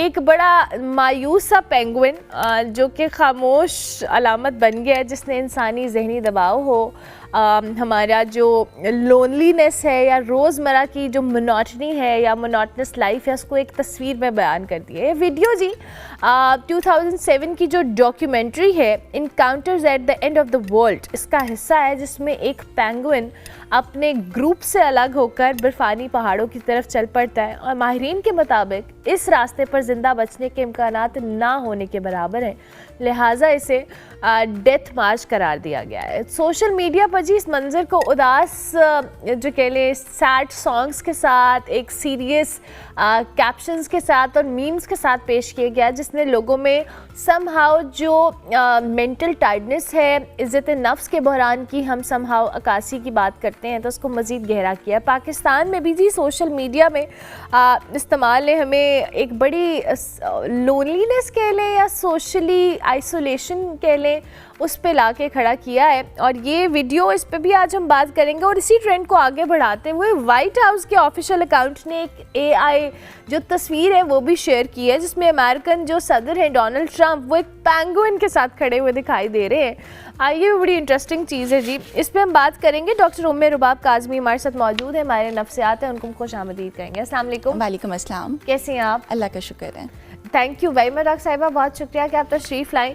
ये वीडियो बड़ी पुरानी है और आई बिलीव कि इनफैक्ट आई रिमेंबर कि बहुत पहले भी वायरल हुई थी, बट अब बहुत सारी लोगों के लिए रिलेटेबल हो गई है। सो आई रियली वांट कि इस वीडियो पे जो सोशल मीडिया पे बड़ी चीज़ें आ रही हैं कि जी इंसान के अंदर सेल्फ रिस्पेक्ट होनी चाहिए, ये पेंगुइन ने साबित कर दिया, या आपको समहाउ वॉक अवे कर देना चाहिए बहुत सारी चीज़ों से, क्या कमेंट है आपका? अच्छा, अगर आप इसका बेसिक फिनोमेना देखें या लिटरेचर देखें तो अकॉर्डिंग टू रिसर्चर्स जो ये पेंगुइन का बिहेवियर है ये डिसओरिएंटेशन को रिफ्लेक्ट कर रहा है। और कोई नेविगेशन एरर को रिफ्लेक्ट करता है, कोई बायोलॉजिकल प्रॉब्लम, तो उसकी वजह से वो अपने जो ग्रुप है उससे सेपरेट हुई। अब अगर उसको रिलेट देखें किस तरह से किया गया, तो साइकोलॉजिकली एक डिफेंस मैकेनिज्म यूज़ हुआ है यहाँ पे प्रोजेक्शन का, कि आजकल का जो एक फास्ट पेस टाइम पीरियड है उसमें लोग बिजी हैं, कंटिन्यूस प्रोडक्टिविटी की बात हो रही है, आप कह लें मल्टीपल चैलेंजेस फेस कर रहे हैं, 24/7 आप कह लें वर्किंग आवर्स सॉर्ट ऑफ चल रहे हैं, तो उसमें लोग अपने काम के साथ उसको रिलेट कर रहे हैं कि वो इतना एग्जॉस्ट हो चुके हैं, इतना बर्न आउट हो चुके हुए हैं। जिस तरह पेंगुइन ने जौन सा वो सेपरेट एक डेथ मार्च की तरफ एक साइड पे चलना शुरू कर दिया, तो लोगों ने उसको अपने साथ रिलेट कर लिया है कि जिस तरह हम एग्जॉस्ट हैं, इमोशनली बर्न आउट फील कर रहे हैं, हम लोनली फील कर रहे हैं, ये बेसिकली वो अपना ही प्रोजेक्ट कर रहे हैं। बिल्कुल ठीक है। अच्छा डॉक्टर साहब, अब प्रोजेक्शन का आप जैसे बात कर रही हैं, लेकिन हर एक की इंटरप्रिटेशन हर सिचुएशन पे बड़ी डिफरेंट होती है। इस पेंगुइन के अलावा भी आई बिलीव सोशल मीडिया के हम बहुत सारी ऐसी, इवन मेरे एल्गोरिदम में बहुत सारी ऐसी चीज़ें आ रही होती हैं जो समहाउ आप कहीं ना कहीं रिलेट कर रहे होते हैं, चाहे वो किसी और कॉन्टेक्स्ट में लिखी गई हो, बट आपकी लाइफ सिचुएशन या आपकी मेंटल सिचुएशन उस पर वो फिट हो रही होती है। तो हमने हर चीज़ को इंटरप्रेट करने का अंदाज़ बड़ा डिफरेंट कर लिया है। एग्जैक्टली ऐसे ही है। सेकेंडली जो उसके साथ म्यूज़िक अटैच इन्होंने किया है, जो सैड म्यूज़िक अटैच की है, उसका क्या है, इमोशंस पे आपके म्यूज़िक का बहुत एक इम्पैक्ट आता है। ख़ास तौर पे अगर आप सैड म्यूज़िक की बात करते हैं, कोई संजीदा शायरी की बात करते हैं, तो वो आपके ब्रेन सेंटर जो मिगडिला है उसको एक्टिवेट करती है, यानी वो इमोशंस को प्रोसेस करना। तो इसी वजह से जब हम सैड म्यूज़िक सुनते हैं, कोई सैड पोइट्री हम सुन रहे हैं, पढ़ रहे हैं, तो हमारा मूड भी सैड हो जाता है। तो ऐसे में आप अपनी मेमोरीज़ जो आपकी लाइफ में ऐसी सैड मेमोरीज़ हैं, आप उनको प्रोसेस करते हैं। तो इस वजह से आप भी सैड फील करना शुरू कर देते हैं, आपकी एनर्जी भी लो हो जाती है और आप फ़ौरन उस पर्सन के साथ रिलेट करते हैं। बिल्कुल ठीक है। अच्छा, ये क्यों होता है, हमें थोड़ा सा बताएं, बिकॉज़ क्या हमारी लाइफ में या हमारे इस जदीद दौर में जिसकी हम बात कर रहे हैं, कौन से ऐसे फैक्टर्स हैं जो आप समझती हैं कि लोगों को सोशल मीडिया के ऊपर बहुत सारी चीज़ें जिस तरह से आपने भी परसीव करने की बात की है उस तरह से कर रहे हैं? अच्छा, अब उसमें सोशल मीडिया का जो एक्सेसिव यूजेज है उसने आपस में फैमिली को डिस्कनेक्ट कर दिया है। वो जो एक पहले फैमिली का क्वालिटी टाइम होता था, आप इकट्ठे टाइम स्पेंड करते थे, वो चीज़ नहीं है। दूसरा, वर्किंग आवर्स इस तरह के हो चुके हैं, वो चीज़ भी है। एक कांस्टेंट प्रेशर भी है, अनएम्प्लॉयमेंट भी है, इन्फ्लेशन भी है। उसमें ऑलरेडी जो ह्यूमन बीइंग्स हैं वो एग्जॉस्ट हुए हैं, थके हुए हैं, या आपको ऐसा लग रहा है जैसे क्लॉक की आप जो नीडल्स हैं उनकी तरह आप चल रहे हैं कंटिन्यूसली, आप एक मशीन बन चुके हुए हैं। तो ऐसे में इमोशनली एग्जॉस्ट भी होते हैं, थकते भी हैं, एक आपको ब्रेक भी चाहिए होती है। और इसी वजह से लोनलीनेस भी इंक्रीज़ कर रही है, और आप कह लें कि आपस के जो रिलेशनशिप्स हैं वो भी अफेक्ट कर रहे हैं। बिल्कुल ठीक है। तो इसको हम बेहतर कैसे कर सकते हैं? इसको इस तरह से कि अगर आप क्वालिटी टाइम देना शुरू कर दें, ठीक है, आप सोशल मीडिया का यूज़ रखें, टेक्नोलॉजी का यूज़ आप करते रहें, बट अगर विद इन द फैमिली हम स्टार्ट करें, आप दिन के कोई 10 मिनट अपनी फैमिली के साथ स्पेंड करना शुरू कर दें, जिसमें आप उनके कोई डे की रूटीन पूछ ली, क्या हुआ, दिन कैसा गुजरा। इस तरह की छोटी छोटी चीज़ें आपको एक दूसरे के बारे में अपडेट भी देंगी कि उसकी लाइफ में क्या हो रहा है, कैसे हो रहा है। दूसरा, आप कनेक्टेड फील करेंगे। लेकिन हम तो कहते हैं हमारी लाइफ इतनी बिजी है, हमारे पास टाइम नहीं है, हम अपने लिए टाइम नहीं निकाल पा रहे, ये बहुत सारे एक्सक्यूजेज है हमारे पास। बिल्कुल, लेकिन जहाँ निकालना होता है 5 मिनट्स 10 मिनट्स निकल आते हैं, इन 24 आवर्स हम वो निकाल सकते हैं। I think it's all about priority, कि आपने अपनी ज़िंदगी में प्रायोरिटाइज कैसे करना है, क्या करना है। अच्छा डॉक्टर उमर, आप ये भी बताइएगा, जाहिर है हम बहुत सारी सिचुएशंस में कुछ जगहों पे स्टक होते हैं। मैं पेंगुइन के रेफरेंस से बात करूँ कि हर एक ने इसको डिफरेंट तरीके से परसीव किया है कि वो स्टक था या वो he wanted to move away. ये तो डिसओरिएंटेशन और नेविगेशन का इशू आपने हमें बताया ना, लेकिन बहुत सारी जगहों पे हम बड़े स्टक होते हैं and we really want to walk out of that situation और that phenomena, but at the end of the day हमारे बहुत सारे अपने रीजंस होते हैं। इमोशनल वेलबींग है, आपकी साइकोलॉजिकल वेलबींग है, ये सारी चीज़ें मैटर करती हैं। क्यों होता है और कैसे ठीक हो सकता है? ये एक चीज़ अगर हम उसको इंटरप्रिटेशन की तरफ जाएं तो आप वॉक अवे करते हैं जब आपको लगता है नहीं भैया अब मैं थक चुका, मैंने जितनी एनर्जी इन्वेस्ट करनी थी कर दी, अब मुझे इंडिपेंडेंटली ही कुछ काम करना है। और समटाइम्स जब आप इस तरह चल पड़ते हैं तो आपको नए रास्ते खुलना शुरू हो जाते हैं, आप न्यू अपने गोल सेट करते हैं और ज़ाहिर बात है उनको अचीव करने के लिए आप डिफरेंट जो रास्ता है उसको इख्तियार करते हैं। बिल्कुल ठीक है। उन रास्तों को इख्तियार करने के लिए आपने क्या क्या चीज़ें करनी होती हैं, मैं चाहूँगी? सबसे पहले तो आपकी गोल सेटिंग होनी चाहिए, आपको क्लियर गोल, अपनी लाइफ में प्रायोरिटीज़ को, सबसे पहले अपनी सेल्फ को प्रायोरिटाइज़ करना, फिर आपके जो लव्ड वंस हैं उनको प्रायोरिटाइज़ करना, फिर उसके साथ साथ आप ये देखते हैं कि मेरी लाइफ का गोल क्या है, उसको मैंने कैसे अचीव कर सकता हूँ। अगर आपने अपनी एबिलिटीज़ के मुताबिक गोल सेट किया है तो बहुत आसानी हो जाएगी आपके लिए उन गोल्स को अचीव करना। बट अगर आपने गोल कोई अनरियलिस्टिक सेट कर लिया, कोई बहुत बड़ा गोल सेट कर लिया तो ऑब्वियसली आप एग्जॉस्ट फील करेंगे, फिर मायूसी भी होगी, वो नाकामी फेलियर वाली चीज़ भी आ जाएगी और फिर उसके बाद आपको डिफरेंट कोई साइकोलॉजिकल प्रॉब्लम, स्ट्रेस भी हो सकता है, एंजाइटी भी हो सकती है। Thank you very much doctor Umar, बहुत शुक्रिया कि आप तशरीफ लाएं। डॉक्टर उमर रबाब काज़मी हमारे साथ मौजूद थी जी। पेंगुइन की एक बड़ी इंटरेस्टिंग चीज़ स्टोरी और ये विजुअल्स आए जिसमें बहुत सारे लोगों ने इसको डिफरेंट तरीके से इंटरप्रेट किया। डॉक्टर उमर रबाब हमें इस हवाले से बताई थी। ब्रेक लेते हैं, ब्रेक के बाद वापस आते हैं।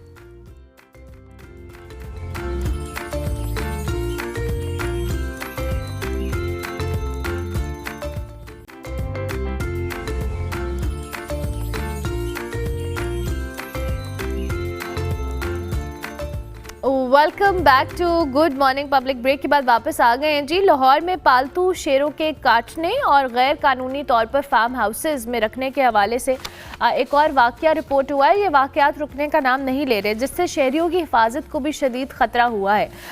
हालिया वाक़या जी सब्ज़ाज़ार में एक फॉर्म पे पेश आया जहाँ पे 8 साला जो बच्चा है वाजिद अली, इसको शेर ने शदीद ज़ख्मी किया और डॉक्टर्स ने बचाने के लिए उसका बाजू काटना पड़ा। ये एक हादसा नहीं है जी, इसकी वजह से फॉर्म की जो कमज़ोर हिफाजती इंतज़ामात हों, शेर के पिंजरों की ख़राब हालत हो और मालिकान की जो लापरवाही है वो भी एक बहुत इंपॉर्टेंट फैक्टर है। अब सवाल ये है कि ऐसे ख़तरनाक जानवरों की मलकियत और परवरिश के लिए मौजूदा जो लाइसेंसिंग है, ये जो निगरानी का सिस्टम है, इसमें ऐसे कौन से फ्लॉज मौजूद हैं और इन्हें कैसे दूर किया जा सकता है, क्योंकि आए रोज़ ऐसे वाक़यात का होना संभव बहुत सारी चीज़ों को ट्रिगर कर रहा है। प्रोफेसर डॉक्टर जुल्फ़िकार अली हमारे साथ मौजूद हैं, एनिमल राइट एक्टिविस्ट, उनको खुश आमदीद कहेंगे। Thank you very much doctor साहब, बहुत शुक्रिया आपके वक्त का। अभी रिसेंट टाइम्स में हमने बैक टू बैक ऐसे कई वाक़यात देखे हैं जिसने समहाउ बहुत सारी चीज़ों को हाईलाइट भी किया है जो कि हमें ऑलरेडी हमारे नॉलेज में है। लाइसेंसिंग से लेकर और गैर कानूनी तौर के ऊपर घरों के अंदर रिहायशी जो इलाके हैं उनके अंदर इस तरह के जंगली जानवरों का रखना, ये इटसेल्फ एक बहुत ख़तरनाक चीज़ है। जी बिल्कुल, मैं सबसे पहले तो अप्रिशिएट करता हूँ पब्लिक न्यूज़ को कि ये आहिस्ता आहिस्ता पब्लिक को एजुकेट कर रहे हैं कि बहुत सारे इश्यूज हैं जिनके ऊपर हम इन्वॉल्व हो गए हैं। हमने इसको प्रेस्टीज का इशू बना दिया है कि शायद शेर रखना बहुत अच्छी बात है। शेर एक टोटल जंगली जानवर है, उसकी स्ट्रेंथ का आपको अंदाज़ा नहीं है, उसकी इंस्टिंक्ट का आपको अंदाज़ा नहीं है और आप उसको एज ए पेट जो है ये घरों में रखना शुरू हो गए हैं। और आप हैरान होंगे सुन के कि ये कोई 500 प्लस ऐसे घर या ऐसी जगह पाई गई है जहाँ पे इन्होंने as a pet in big cats को रखा हुआ है, जिसमें लेपर्ड्स है, शेर है और लॉइन है, उस लॉइनेस है। अब ये रखना जो है ये बिल्कुल भी कानूनन इनको अलाउ ही नहीं करता और इन लोगों को बेचारों को पता ही नहीं है जो रखते हैं कि इसको कुत्ते की तरह रखा हुआ है और समझते हैं शायद ये पेट बड़ा अच्छा हमने पाल लिया है। उसकी अपनी एक नेचर है, उसको जो 5, 10, 20 किलोमीटर तक रोजाना वॉक करनी होती है, अपना हंट तलाश करना होता है और ये इंस्टिंक्ट उसकी जब दबाए रखेंगे और मुसलसल घर में रहे तो किसी वक्त भी वो अटैक कर सकता है, वो अपनी उस इंस्टिंक्ट को, उस पावर को यूज कर सकता है और किसी को भी नुकसान पहुंचा सकता है। तो गवर्नमेंट ने बेशक बहुत अच्छे लॉज बना लिए हैं, मैं उस कमेटी का मेंबर भी हूं, और हमने अब टोटली ये बिल्कुल जीरो टॉलरेंस है कि जहां पे भी कोई ऐसा एनिमल किसी ने पेट के तौर पे रखा हुआ है तो उसको कैप्चर करना, उसको वापस लेके आना प्रॉपर इंक्लोजर में। और ये सेफ्टी जो है, अभी मेरा ख्याल है पब्लिक को भी ये चाहिए कि वो रिपोर्ट करे वाइल्ड लाइफ डिपार्टमेंट को फौरी तौर पे कि जहां पे भी किसी ने कुछ ऐसे एनिमल घरों में रखे हुए हैं। इवन ये तो पार्क्स में भी इंक्लोजर में ये जचते ही नहीं है। अगर हम ये कहें, आप देखें सफारी पार्क है तो उसका कॉन्सेप्ट उन्होंने ये दिया कि शेरों को खुला छोड़ा हुआ है, आप अपने पिंजरे के अंदर जाके उसको देखें। तो हमें इसकी इंस्टिंक्ट को, इसकी नेचर को, इसकी स्ट्रेंथ का अंदाजा करना है। और अगर मीडिया इसमें इन्वॉल्व है तो मीडिया डेफिनेटली ये मैसेज जो है ये पूरी पब्लिक को दे कि ये कोई प्रेस्टीज का इशू नहीं है कि आप डॉक्टर साहब, हम तो ये मैसेज दे रहे हैं और हम कोशिश कर रहे हैं कि मैसेज कन्वे हो, लेकिन मसला यहाँ पे ये है कि ये वाक़यात रुकने का नाम नहीं ले रहे। आपने जैसे ख़ुद भी कहा कि आप उस कमेटी का भी हिस्सा हैं, आपके नॉलेज में आई बिलीव हमसे ज़्यादा होगा कि लोगों के अंदर अवेयरनेस के साथ साथ इम्प्लीमेंटेशन का बड़ा मसला है कि एक शख्स 8 माह से अपने घर के अंदर 8 जंगली जानवर लेकर बैठा हुआ है और उसका पास लाइसेंस गुजरावाला के एक फार्म हाउस का है और वो लाहौर के एक रेजिडेंशियल एरिया में 8 महीने से लेकर बैठा हुआ था। और उसके बाद जब अटैक हुआ किसी बच्ची के ऊपर और उसके बाद वो ज़ख्मी हुई, पता लगा जी कि लाइसेंस तो वहाँ का था और ये, तो ये मतलब आई बिलीव कि हमारे सिस्टम को भी समहाउ इम्प्रूव करने की ज़रूरत है कि हम ऐसे अगर इन्फ्लुएंशियल लोग हैं जो कि इसको एक बड़ी कूलनेस का एलिमेंट समझते हैं कि अगर वो ऐसे जंगली जानवर घरों में रखेंगे तो उनके ऊपर भी तो पकड़ होनी चाहिए ना इदारों की तरफ से। बिल्कुल होनी चाहिए। ये जिस तरह से वो गुजरांवाला का अगर फार्म हाउस है और उसमें उसका वो शेर है और घरों में चला गया, पहली बात तो ये कि आया कहाँ से। अभी हमें बहुत सारी चीजें इन्वेस्टिगेट करनी है कि क्या ये प्रॉपर इसका इंपोर्ट हुआ है या ये स्मगल्ड एनिमल हैं जो किसी न किसी तरीके से फार्म हाउसेस पे पहुंच जाते हैं। अभी हमने बहुत सारी चीजें चेक करनी कि ये कराची से वहां से आया है, बाई एयर आया है, कैसे ये लोगों ने इतने नंबर ऑफ कैट्स जो हैं घरों में या फार्म हाउसेस पे रख लिए हैं।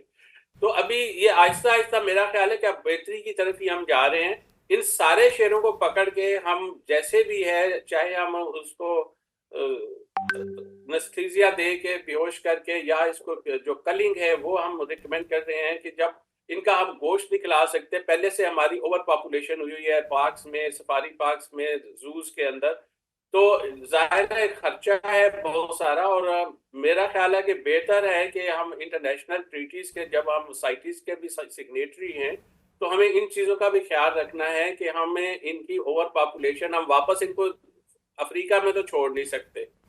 जो एक दफ़ा घर में पल जाता है तो वो उसकी वो इंस्टिंक्ट जो है कि वहाँ पे जंगल में जाके वो शिकार करेगा, तो ना ही हम वापस, और ये बहुत बड़ा इशू होगा कि पाकिस्तान से 500 शेर जो है वो कहीं पे एक्सपोर्ट किए जा रहे हैं या इंपोर्ट किए जा रहे हैं।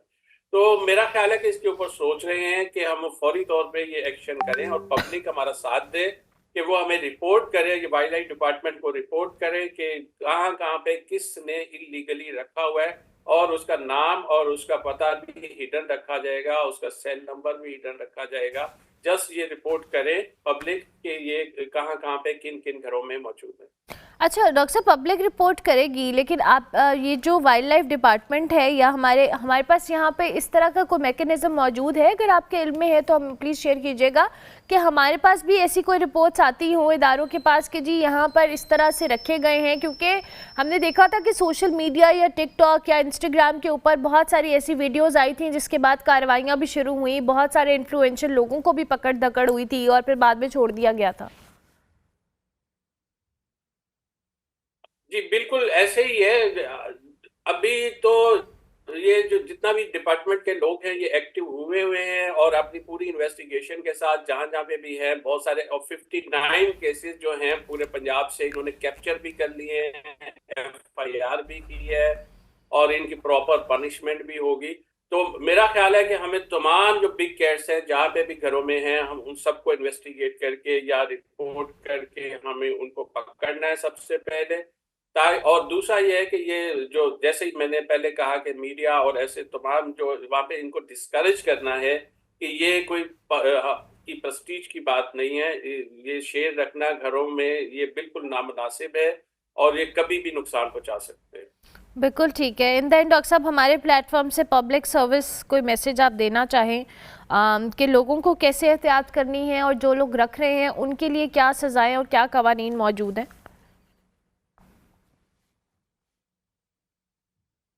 डॉक्टर साहब, आपको आवाज़ आ रही है? बिल्कुल ज़हन में बैठा लें कि अगर आपकी एफिलिएशन जो है वो किसी भी पार्टी के साथ भी है तो वहाँ वो इस तरह से भी आप मत शेरों को रखें कि वो जो है ना आपके नाम से ये जाहिर हो कि आप पता नहीं उसके कितने गर्विदा हैं। तो ऐसा, और पब्लिक को ये चाहिए कि वो फौरी तौर पे डिपार्टमेंट को रिपोर्ट करे और बताए कि इन्होंने लीगल या इलीगल या जैसे भी रखा हुआ है। और अभी हम स्ट्रिक्ट एक्शन ये ले रहे हैं कमेटी के प्लेटफॉर्म से कि इसमें बिल्कुल बर्दाश्त नहीं कर रहे कि ये घरों में ये पाए जाए। Thank you very much. Professor doctor Zulfiqar Ali हमारे साथ मौजूद थे जी।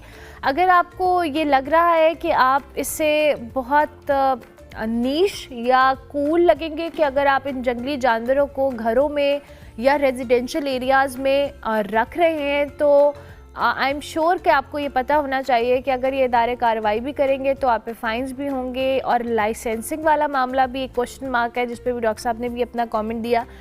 लेकिन खुदारा ये बिल्कुल आप रिस्क अपनी जानों के ऊपर भी ना लें और जो आपके इर्द गिर्द या आपके मोहल्लेदार हैं या आपके इलाके के लोग हैं उनको भी इस मुश्किल या ख़तरे में ना डालें। एक जानवर जिसकी जगह एक जंगल है या एक ऐसी ओपन स्पेस है, उसको आप एक पिंजरे के अंदर कैद कर रहे हैं और उसकी इंस्टिंक्ट, उसकी ताकत का आपको आइडिया नहीं है, तो आप ख़ुद तो ख़तरे में डल ही रहे हैं, अपनी जान को भी डाल रहे हैं, आप लोगों की ज़िंदगियों को भी स्टेक पे लगा रहे हैं। तो बराह करम इसको अवॉइड करें और इदारों से तो हम यही एक्सपेक्ट करते हैं कि वो इन चीज़ों को हाईलाइट करके इनको पकड़ दकड़ करें और इनको फाइन्स हों, इनकी गिरफ्तारियां हों, ताकि इनको पता हो कि जिसकी जो जगह है उसको वहीं पे रखना है। ब्रेक लेते हैं, ब्रेक के बाद वापस आते हैं।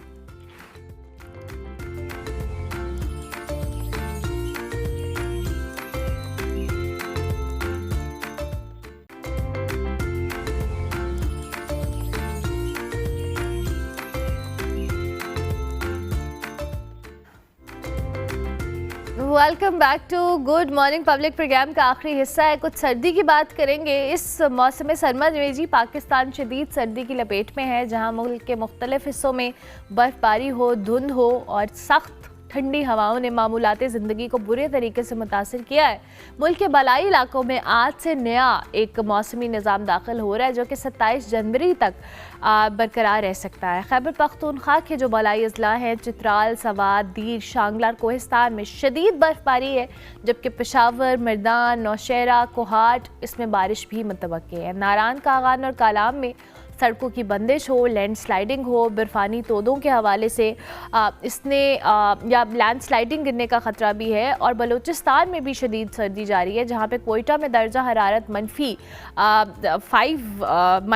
है, कलात में -8 रिकॉर्ड किया गया है, जबकि गैस प्रेशर में कमी और पानी के जम जाने के हवाले से शहरी भी मुतासिर है। दूसरी जानिब जी इंटरनेशनली भी बड़ी सर्दी हो रही है। अमेरिका में जी एक बड़ा स्ट्रॉन्ग सर्द लहर आई है। न्यूयॉर्क, बॉस्टन, ओक्लाहोमा सिटी में 12 से 18 इंच तक बर्फबारी का इम्कान है, जबकि टेक्सास, जॉर्जिया और दीगर जगहों पे बर्फ़ जमने का खदशा भी है। शिकागो में इनफैक्ट बड़ी सर्दी है जी। 10,000 से ज़ायद जो फ़्लाइट्स हैं वो मनसूख हुई हैं। 84,000 से ज़्यादा जो सार्फिन हैं वो बिजली से महरूम हो चुके हैं। और माहिरीन के मुताबिक ये जो असरात हैं ये ओवरस्ली क्लाइमेट चेंज और दीगर चीज़ों का भी नतीजा है जो दुनिया भर में मौसम की शिद्दत है उसमें इजाफे की निशानदेही भी करती है। सो सर्दी बहुत ज़्यादा है, ये मैंने आपको सुबह भी बताया। पाकिस्तान में तो है ही, इंटरनेशनल भी बड़ी ज़्यादा एक्सपीरियंस की जा रही है।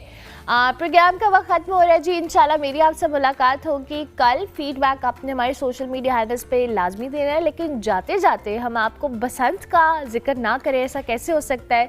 बसंत आने वाली है, रौनक एक बार फिर शहर में लौट आई हैं। जो पुराने इलाके हैं इसमें पतंग साजी का काम ज़ोरों शोर से जारी है और आपको बड़ी कलरफुल सी पतंगे देखने को मिलेंगी और बसंत के लिए लोग बड़े एक्साइटेड हैं। इसी हवाले से हमारे जो कॉरेस्पॉन्डेंट हैं हैदर खरल, आप उनसे जाने। मैं आपसे मिलूंगी कल, तब तक के लिए अल्लाह हाफ़िज़।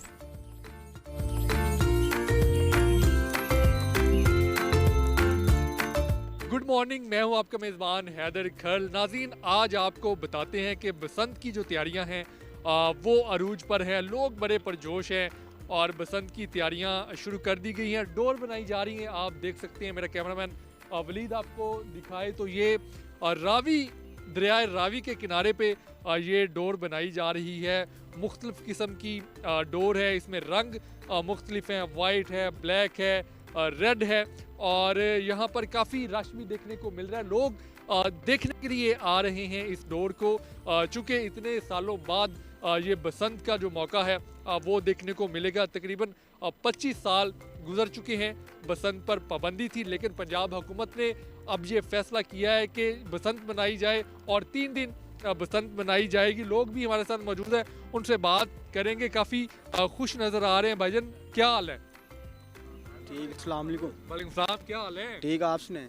बसंत मनाएंगे? इंशाल्लाह मनाएंगे। अभी डोर देखने आए हैं? जी, डोर देखने हैं अभी। तो क्या लगता है कैसा माहौल होगा? इंशाल्लाह अच्छा ही माहौल होगा, मज़ा आएगा। लाहौरियत तैयार है? इंशाल्लाह दोस्तों को इनवाइट कर लिए? कर लिया, पूरा इनवाइट कर लिया। आउट ऑफ सिटी जो आपकी फैमिलीज हैं, जो दोस्त हैं, उनको बुला लिए लाहौर में? जी, उकाड़े से कज़न वगैरह आ रहे हैं। अच्छा जी, उधर से। अल्लाह गुला होगा। अल्लाह गुला फूल। कितने पिन्ने लेंगे और कितने गुड्डे लेंगे? इंशाल्लाह ज़्यादा ही लेंगे। हजार मंगवा ली? जी, बुक कर दिया है। बुक कर दी? हाँ जी, मिलेगा इंशाल्लाह परसों मिल जाएगा। अच्छा, पेशावर से मंगवाया। लाहौर से मंगवाया? हाँ जी। लाहौर से नहीं मंगवा? नहीं, लाहौर से भी नहीं कर रहे वो। अच्छा जी, बड़ी दूर से मंगवा हाँ रहे? जी। बीबी नंबर वो उनका ही मैसेज आ रहा था ये, अच्छा, तो उनको ये आप देख सकते हैं कि लोग कितने पुरजोश हैं और पेशावर से इन्होंने गुड्डे मंगवा लिए हैं। लाहौर के मेरे ख्याल से इनको पसंद नहीं आए। लाहौर के अच्छे नहीं है? लाहौर के अच्छे नहीं है, अच्छे नहीं है? कागज बहुत खराब है। नहीं यार जी, ऐसे ही है, कागज बहुत खराब है उनका। देखिए कितना ख्याल रखा जा रहा है कि गुड्डों का जो कागज़ है वो भी ठीक हो। और दूर पेशावर से इन्होंने ऑर्डर दे दिया है। ये आप देख सकते हैं कि ये डोर है और इसको मांझा लग रहा है। मांझा आखिरी मरहला होता है, इसके बाद डोर तैयार हो जाती है। अंकल जी की हाल है? खैर मैं फर्स्ट क्लास मांझा ला रहा है जी? ए मजा लगा जो। ते मांझे तो बात तैयार हो गई। हाँ, मांझा लगाने के बाद ये डोर जो है वो तैयार हो जाती है। ये भाईजान अभी मांझा लगा रहे हैं। भाईजान, आपने लगा लिया मांझा? मैं शुरू करने लगा हूं जनाब। शुरू करने लगे हैं? जी जी। तो जब मांझा लग जाता है तो उसके बाद फिर तैयार पिन्ने पे डोर हाँ जी, जाती है। पिन्नी पे जाते, सीधा पिन्नी पे जाते हैं। पिन्ने ये आप देख सकते हैं कि मांझे के बाद ये पिन्ना है और ये अंकल जो है वो पिन्ना बना रहे हैं। और ये पिन्ना आपको मेरे ख्याल से अभी इसका रेट तो तय नहीं किया गया, लेकिन बताया जा रहा है कि 5,000 से ऊपर ही ये पिन्ना आपको मिलेगा। ये सारी सूरतें आपके सामने, लोग और भी उनसे बात करते हैं। अंकल, क्या हाल है आपका? अल्हम्दुलिल्लाह, पिन्ना तैयार हो गए? पिन्ना तैयार होंदा पिया। कितने कर लेते हैं एक दिन? ਉਹ ਭਾਈ ਸਾਹਿਬ ਜਦੋਂ 1991-92 ਚ ਮੈਂ ਕੰਮ ਕਰਦਾ ਸੀ ਨਾ, ਮੈਂ ਦਿਹਾੜੀ ਦੇ 5 ਪਿੰਨੇ ਕਰ ਜਾਣਾ। अच्छा, ਹਾਂ, ਹੁਣ ਆ ਮੈਂ ਫਸਟ ਟਾਈਮ ਅੱਜ ਮੈਂ ਦੇਖਿਆ ਓਪਨਿੰਗ ਹੋ ਗਈ ਹੈ। ਮੈਂ ਬਾਹਰ ਦੇ ਮੁਲਕ ਹੋਣਾ, ਕਿਹੜੇ ਠੀਕ ਮੁਲਕ? ਹੈ, ਮੈਂ ਮਸਕਤ ਹੋਣਾ। ਉੱਥੋਂ ਆਏ ਜੀ? ਮੈਂ ਛੁੱਟੀ ਆਇਆ ਸਾਂ, ਪਤਾ ਲੱਗਾ ਕੰਮ ਓਪਨ ਹੋ ਗਿਆ। ਸਾਡੇ ਉਸਤਾਦ ਨੇ ਤੇ ਮੈਂ ਕਿਹਾ ਆ ਕੇ ਕੰਮ ਹੀ ਕਰੀਏ ਯਾਰ, ਵੇਲੇ ਬੈਠੇ ਆ ਕੀ ਕਰਨਾ ਐਡੇ ਮਹਿੰਗੇ ਦੌੜਦੇ। खुशी हुई है? ਵੱਲਾ ਮੇਰੇ ਪੈਰ ਨਹੀਂ ਟਿਕ ਰਿਹਾ। ਮੇਰਾ ਬੱਚਾ ਕਹਿੰਦਾ ਪਾਪਾ ਕੀ ਹੋ ਗਿਆ? ਮੈਂ ਕਿਹਾ ਮੈਂ ਬਹੁਤ ਖੁਸ਼ ਹਾਂ। बसंत आ गई? ਬਸੰਤ ਆ ਗਈ, ਮੇਰਾ ਕੰਮ ਖੁੱਲ ਗਿਆ। अच्छा, ਮੈਨੂੰ ਇਸ ਤਰ੍ਹਾਂ ਲੱਗਾ कारोबार खुल गया? ਜੀ, ਮੈਂ ਆ ਕੇ ਹੁਣ ਮੈਂ ਪਿੰਨੀ ਕਰਨਾ ਪਿਆ। ਇਹ ਵੇਖੋ ਮੈਨੂੰ ਬੜਾ ਅਜੀਬ 1991-92 ਦਾ ਮੈਂ ਕੰਮ ਕਰਨਾ ਸਾਂ। ਇਹ ਸਾਡੇ ਦੋਸਤ ਨੇ ਵੀ ਭਾਈ ਸਾਡੇ ਨਾਲ ਹੁੰਦੇ ਸੀ, अच्छा, ਠੀਕ ਹੈ ਨਾ। ਅਸੀਂ ਇਹ ਕੰਮ ਕਰਨੇ ਹੁੰਦੇ ਸਾਂ। ਅੱਲਾ ਦਾ ਕਰੋੜ ਸ਼ੁਕਰ ਹੈ ਕਿ ਖੁੱਲਿਆ ਔਰ ਲੀਗਲ ਤਰੀਕੇ ਨਾਲ ਖੁੱਲਿਆ, ਬੜਾ ਅੱਛੀ ਗੱਲ ਹੈ। ਔਰ ਸਾਨੂੰ ਜ਼ਰੂਰ ਤਾਵਨ ਕਰਨਾ ਚਾਹੀਦਾ ਹੈ ਇੱਕ ਦੂਸਰੇ ਦੇ ਨਾਲ। SOPs ਦਾ ਖਿਆਲ ਜੀ ਰੱਖਣਾ ਜੀ ਜੀ ਜੀ ਜੀ ਤੇ ਜਿਵੇਂ ਹਕੂਮਤ ਨੇ ਕਿਹਾ ਉਵੇਂ ਹੀ ਡੋਰ ਬਣਾ ਸਾਰ ਉਸ ਤਰ੍ਹਾਂ ਹੀ ਬਣੇਗੀ ਇਨਸ਼ਾਅੱਲਾ, ਉਸ ਤਰ੍ਹਾਂ ਹੀ ਬਣੇਗੀ, ਕੋਈ ਕੰਪਲੇਨ नहीं। ਜਿਵੇਂ हुकूमत कहेगी उस तरह ही काम होगा इंशाल्लाह। चलो अल्लाह अल्लाह खैर का करेगा। ये अल्लाह आप खैर देख सकते हैं, जोश देख सकते हैं कि बसंत मनाने का कितना लोग कितने खुश है। जाहिर सी बात है, कारोबार जो है उसमें इजाफा देखने को मिलेगा और लोगों का जो रोज़गार है वो भी चलेगा। ये बच्चे आप देख सकते हैं, छोटे छोटे बच्चे हैं। क्या डोर देखने आए? यस, बसंत मनाएंगे हाँ जी, दोस्तों के साथ? हाँ मज़ा जी। आएगा? मज़ा आएगा। लेकिन हुकूमत ने कहा कि छोटे बच्चे जो है ना वो बसंत नहीं मनाएंगे। हुकूमत से इजाज़त मांगेंगे? मांगेंगे। अच्छा, मनानी ज़रूर है। आप मुझे बताएं, डोर देखने आए हाँ जी, तो कैसा लग रहा है? बहुत अच्छा लग रहा है इधर आके। डोर हम उड़ाएंगे जब गुड्डे, फिर मज़ा आएगा। पर हमें वो देती नहीं गवर्नमेंट इजाज़त। इजाज़त नहीं देती? दिल करता है? हाँ जी, इजाज़त तो कहे ना, मुतालबा करेंगे हमें इजाज़त दे। इजाज़त दें हमें। अच्छा, तो खतरा होता है ना, आप छोटे हैं, जब बड़े होंगे तो तब आप बसंत अच्छे तरीके से मनाएंगे। आप मुझे बताएंगे, आप भी देखने आए डोर? हाँ जी। कहाँ से आए? हम लोग शहीद पार्क से यहाँ से ही आए। अच्छा, यहाँ से ही आए हैं। बच्चे भी परजोश हैं, लेकिन जाहिर छोटे हैं तो बसंत मनाएंगे नहीं, लेकिन उनका दिल तो करता है कि वो भी इन खुशियों में शामिल हों बड़ों के साथ और बसंत मनाएं। और भी लोग हैं, उनसे बात करेंगे और जानेंगे कि उनकी खुशी क्या है।